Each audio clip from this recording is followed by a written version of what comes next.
Yo, yo, yo, yo, yo, what's going on? This is the NRW, where nerds rule the world. It's your boy, Kuyapi, and I'm here with the one, the only, the person who ain't gonna hurt you, but she is Heather Hurt, unless you're naughty, unless you're bad, like Hellraiser. We're talking about Hellraiser, y'all. Brand new film only on Hulu on October 7th. We are going to talk all about this amazing new film. But before we do that, let's check out the trailer, and then we'll be back with our thoughts on the story, on the cast, and our review. Here we go.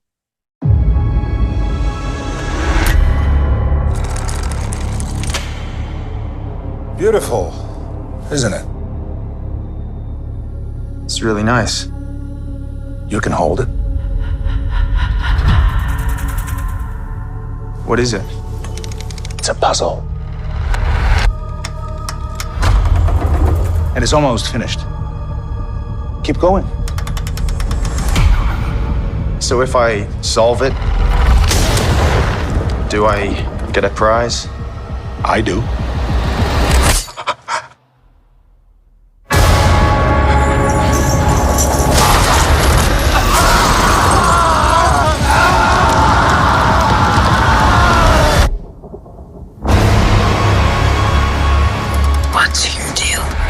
It has 6 sides, 6 configurations. It opens up and it cuts you. And then they come to collect.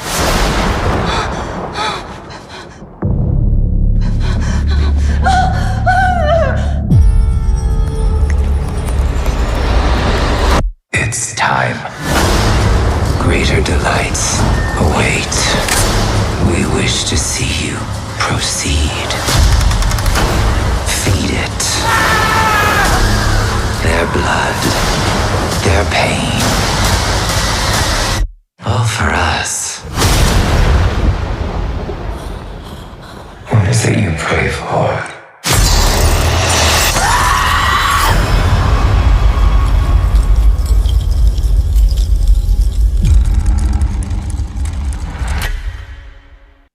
Boom, there you go. That was a trailer for Hellraiser arriving to Hulu on October 7th. Heather and I are going to break it down for you all and tell you our thoughts from the NRW. And then, you let us know in the comments below what you feel about it. So let me throw it over to Heather, who's going to break down the story. I'll get into the cast, and then we'll give you our review. Here we go. Heather. We are in this new version of, well, I wouldn't really call it new. It's not really a reboot. It's not really a continuation. It's more like a reimagining of Hellraiser. And what the director and producer said about the series is about this new film, what they hope could become a series, a continued franchise, is that this is kind of like a waking dream. And honestly, the movie feels like that. We start off right at the beginning with the final configuration that we are seeing of the Lament configuration cube. That is, of course, the cube that calls upon the Cenobites that we've seen in the past. And immediate death. Like, you know, this is going to be a big film, a big fun film when like you're 3 minutes into a movie and someone dies. It's a perfect way to start the Halloween season. That then leads to, we kind of get this mysterious thing that happens. We're not quite sure. If you know the lore, of course, you do know what happens with the final configuration. But it kind of just jumps to a different time period. We find out later it's a few years later. I'm going to try and limit the spoilers, but it is a couple years, and we find Riley, who is she's recovering from drug addiction, and her partner, as in most Hellraiser films, having sex, because it wouldn't be Hellraiser without sex. Her and her partner, they are both part of the AA, a part of AA, not the AA. The AA. They're part of AA. That's where they met, and that's where they are trying to get back on their feet. And of course, the only way that they can find, and unfortunately, I'm going to say this of our awful system, sometimes you restart the cycle when you don't have anywhere else to go. So they break into a storage unit, and they find a brand new. They find the Lament cube, all back to normal. And that leads them down a road of darkness, death, and a priest that is covered in pins And to try and limit spoilers, I think I'm going to stop right there. All right, there you go. There is a breakdown on the story with the best we can without putting any spoilers in there. Good job there, Heather. I shall break down the cast. We have interesting set of characters for me. Not a lot of people that I recognize. So if there's, I don't know, and I watch a lot of stuff because of NRW. So to me, that helps me personally when I want to just like inhabit this world, and live in this universe that these characters are in. It helps me a lot. So I think that's kind of a cool, but I'm sure these actors are going to blow up even more and we're going to see them. It was well cast. I thought everybody played their part. They did what they had to do. But of note, there's I don't have the breakdown of their characters' names right now, so I will have to apologize on that. IMDb didn't list that, and I didn't have my other press thing up yet. But we have Goran Viznik. I'm just going to list some of the actors involved here. Goran Viznik, Chaim Abbas, Brandon Flynn, Selena Lowe, Aofi Hines, Jason Lyles, Predrag Bajelek, Adam Faison, Vukasin Jovanik, Ivana Kustidik, Nicola Kentz, Gorika Rogojic, Greg Dwyer, Katerina Gojovic, and Miodrag Milovonov. And if I mispronounce the names, I do apologize. I am doing my best. But I want to highlight a few of these individuals in here, specifically the couple that we kind of follow that are going through this, that are having the sex, the nasty, and making things happen in this Hellraiser universe, because that is part of this Hellraiser universe. Drew Starkey, he's the male somewhat lead, if you will. And then we have Odessa Azion, who's the true lead of this whole film, who plays Riley. So Odessa and Azion got together. They found the, I forgot the device again, the box. But it's not a box really anymore. It's a lot of different sizes of things. Heather, I can't hear you. We're muted. Oh no! I'm trying to tell you. It's the lament configuration cue. Okay, got it. So there you go. Oh, and Heather helped me out with some of the actor names real quick. We have I mentioned some of these, but we have Odessa Azion as Riley, Drew Starkey plays Trevor, Adam Faison is Colin, Brandon Flynn is Matt, Goran Viznik is Voight, Hiram Abbas is Menaker, and then giving some shout outs to the crew. Keith Levine is a producer, as well as David Buckner, director. And I wanted to save the best for last, because I know Heather is a big fan of this individual. Our new Pinhead is Jamie Clayton. You know Jamie from the L Word, Generation Q, Designated Survivor, Sense 8, the L Word, Twilight of the Gods, Roswell, New Mexico. She's been in the game for quite a bit. So shout out to Jamie Clayton, our new Pinhead. And I'm sure the Hebrews are going to have some issues because there's a female Pinhead. But we'll talk about that later. Who really cares about that? But we're going to point that out because, again, we're living in the end of times and the idiots are speaking. But we don't have to listen to them, people. You don't have to listen to them. You can mute them, which is what we highly recommend, especially like on Twitter. Right, Heather? Absolutely. Don't pay attention. They don't deserve they don't deserve their space that they believe that they have. So don't just pass them by.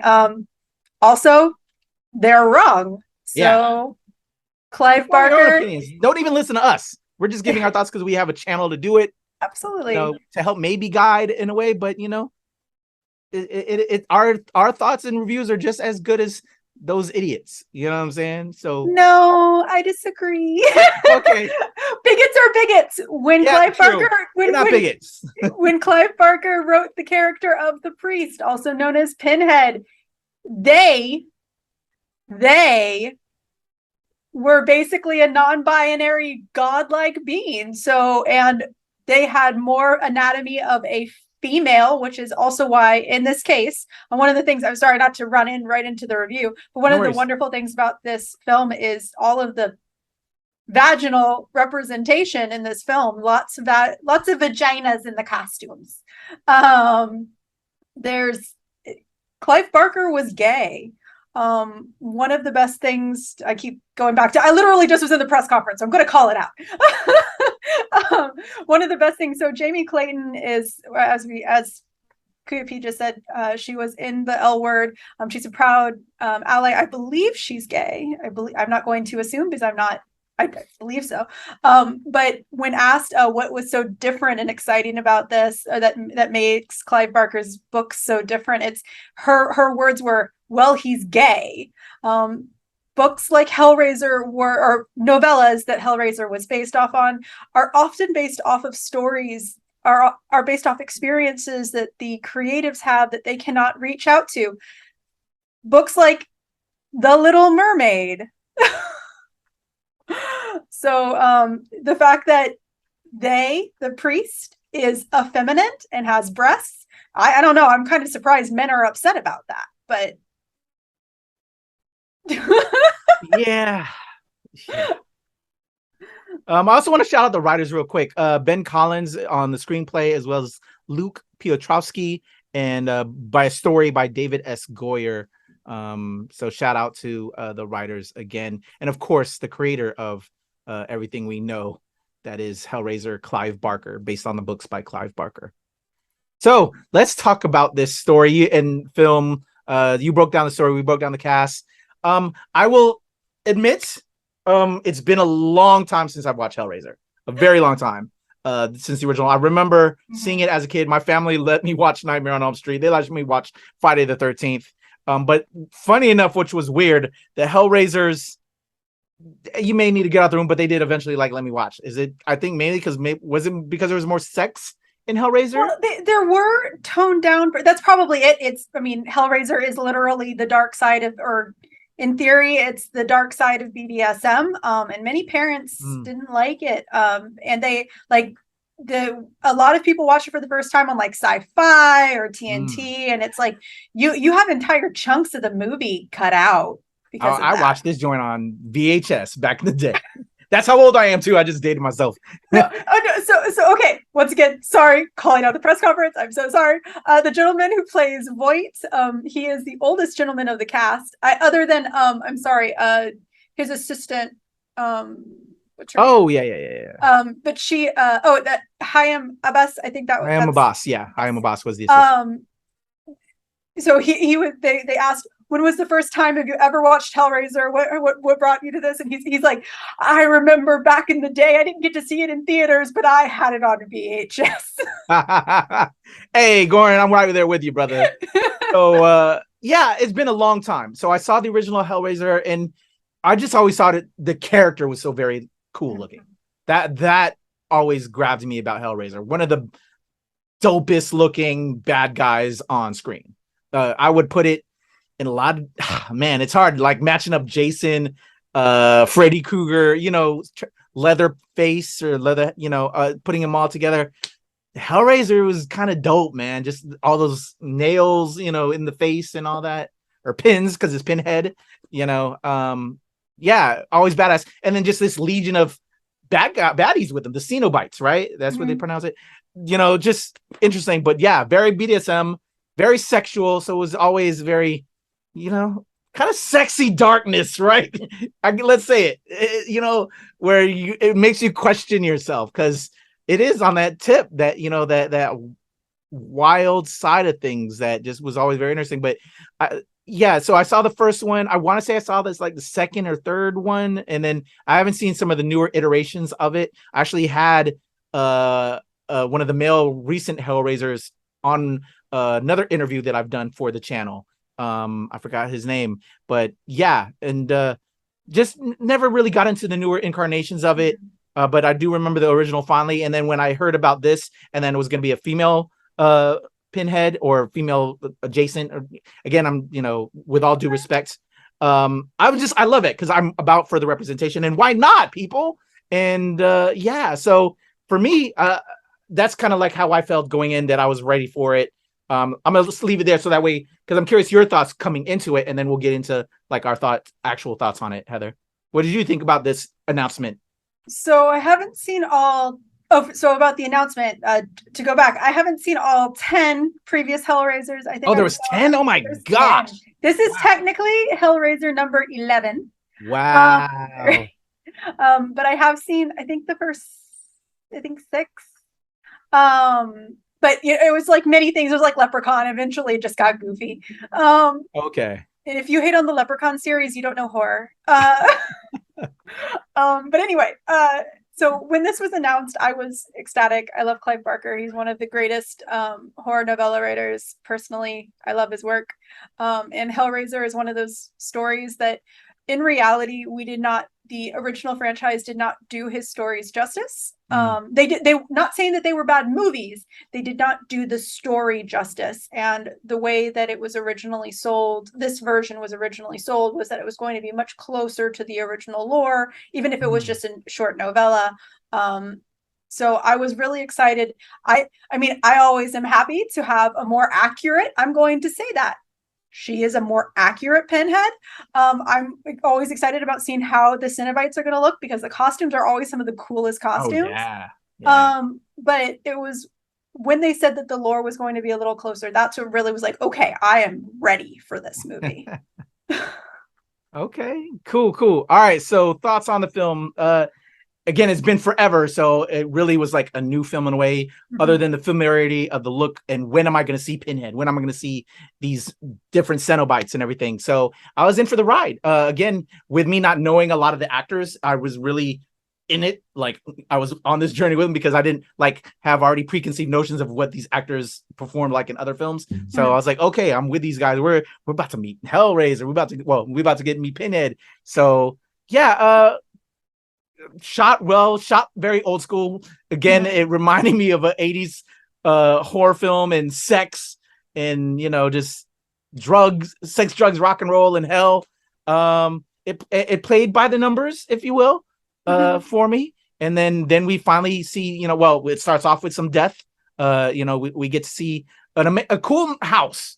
I'm trying to figure out other things to not spoil, but there was like this cool sex dungeon house, BDSM-esque stuff popping off that would play a part later on, and that was really cool to see. And then we kind of get the story gets going. We get introduced to our leads, Odessa and Drew Starkey, Riley and Trevor, and I'm here for the ride. They are having a hard time with alcohol. They're part of AA. And the brother's trying to be the big brother, and things are happening, but money's tight. Situation is what it is. So then here comes this whole new element of this box and trying to stave stuff off, and this whole new story that we're going to introduce. And for me, without spoilers, I kind of like with it me jumping back into this again and not having seen the others. I think it's a cool new jump off point for new fans. So I appreciated that. And then how everybody came involved. I had a good time with it. It wasn't the greatest of films. It's a lot better than a lot of other films I've seen recently. So I enjoy the ride, and I'm here for this new iteration. If this is the start, as you were saying in the press conference, to hopefully a new Hellraiser universe, I'll be here for it. I enjoyed it. I think everybody played the part. A lot of cool, interesting scenes. There's some cool torture, bloody things happening, and that's what you want out of a Hellraiser film. I think they delivered on that. So I'm gonna pass it over to you, Heather, because you're more of the deeper Hellraiser fan than I. But for me, as a new fan coming in with fresher eyes, if you will, I enjoyed it, and I'm ready to tap in with a Hellraiser 2 with this cast. Absolutely, I'm excited for it. But just to kind of just mirror most of what you said. My honest, really, the biggest complaint I have is it dragged. Like it checks, as you said, it kind of checks a lot of the traditional kind of thematic horror check boxes.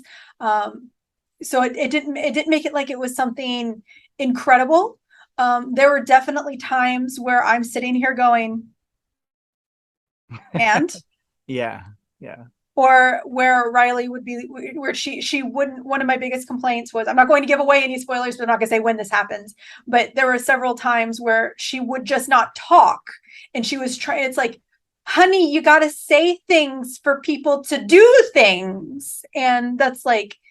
So there was just some draggy moments that were just it at sometimes took me out of the zone, because I was just like, all right, I'm going to go and grab a drink. But when stuff was really happening, and it was really cool. That last 30 minutes of the film was just badass.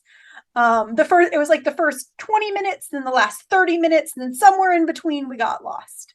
My husband actually started cracking jokes. I actually sent a message to Kuya P at there's this moment, not going to say where, but right before chains happened, because there's just going to be chains. I'm just gonna say that my husband started. Of course, there's got to be chains. Well, yeah, it's there. Your BDSM. It's another check off box in Hellraiser films, right? But at one point, my husband goes, "You need a pause." And I had a pause, and he goes, "You know, dodgeball." I'm like, "Yes." And he's like, "You know how there's that saying, if you can dodge a chain, you can." And I'm like, "God damn it!" And so somebody's dying, and me and my husband are just cracking up. But it was that kind of thing. There were just moments. So, but other than that, I love the cast. They seem like a lot of fun. I can't wait to see what they're going to do in the future. And I'm crossing my fingers for a number 2. Yeah. Did you? One of the things. Okay, so trying to think of I'm with you on, like, we talked on Quantum Leap. We did a Quantum Leap review, y'all. That's on the channel. I think it's a great start. We reviewed the pilot.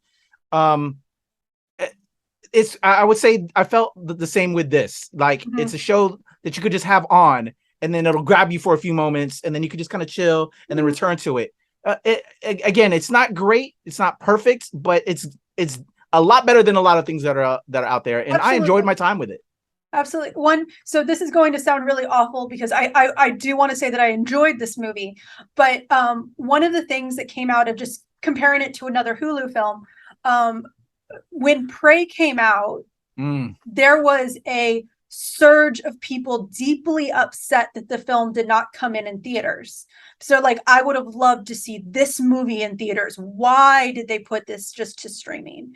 Yeah, Hellraiser, you know what? This would have been interesting in theaters too. I think people would have checked it out. Oh, see, that's the thing. I'm actually very happy that this is going to be on streaming, because I think that it'll reach a lot more people. People will be a lot happier. They can pause. If they want to get up, they can do that. So it's like, not saying that it's a bad film in any way, shape, or form.